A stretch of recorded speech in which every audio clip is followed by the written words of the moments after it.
আলহামদুলিল্লাহ, আল্লাহ তাআলা শুকরিয়া। আল্লাহ সুবহানাহু ওয়া তাআলা আমাদেরকে রহমত শেষ করে মাগফিরাতে আমরা উপনীত হয়েছি।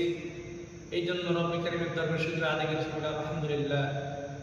অগণিত দুরূদ ও সালাম বর্ষিত হোক রাসূল করিম সাল্লাল্লাহু আলাইহি সাল্লামের উপর। আমরা সকলেই বলি সাল্লাল্লাহু আলাইহি সাল্লাম। সম্মানিত উপস্থিতি, রাসূল করিম সাল্লাল্লাহু আলাইহি সাল্লাম মসজিদে নববীতে প্রবেশ করেছে, সাহাবায়ে কিরামদেরকে নিয়ে নসিহত করতেছেন। আল্লাহর হাবিব সাল্লাল্লাহু আলাইহি সাল্লাম জান্নাতি কথা বলতেছেন। হঠাৎ করে একজন সাহাবী বলছে, ইয়া রাসূলুল্লাহ, ইয়া হাবিবাল্লাহ, মসজিদের ভিতরে একটা ভয়ঙ্কর বিষধর সাপ প্রবেশ করতেছে। আল্লাহর হাবিব সাল্লাল্লাহু আলাইহি সাল্লামের সাথে সাক্ষাৎ করার জন্য আল্লাহর হাবিব সাল্লাল্লাহু আলাইহি সাল্লাম সাহাবীকে বলল, আমার সাহাবী, ওই সাপকে আসতে দাও, তাকে আসার সুযোগ করে দাও। আমার সঙ্গে সে কি কথা বলতে চাই, আমি একটু জানতে চাই সে কি বলবে।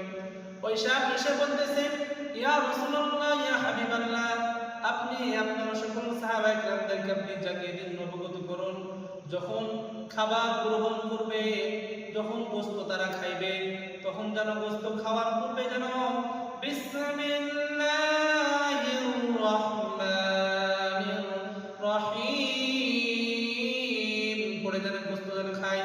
কারণ এই খাবারটা হাড্ডি যেটা থেকে অবশিষ্ট খাবার, সেটা হচ্ছে আমাদের হক, আমাদের রিজিক।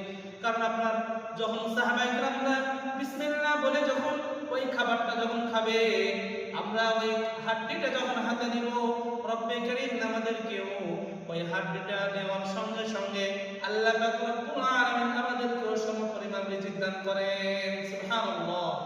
সম্মানিত উপস্থিতি, এই জন্য আমরা হাড্ডি যেটা খাই সেটা পানিতে কোনোভাবেই ফেলবো না, কারণ এই হাড্ডিটা হচ্ছে জিনদের খাবার। আর যারা পানিতে ফেলে দিবে তারা জিনদের রিজিককে তারা নষ্ট করলো, কিয়ামতের ময়দানে তাকে আসামির কাঠগড়ায় দাঁড়িয়ে জবাবদিহিতা করা লাগবে। আল্লাহ পাক আমাদের সকলকে সঠিক বুঝ দান করেন। আসসালামু আলাইকুম।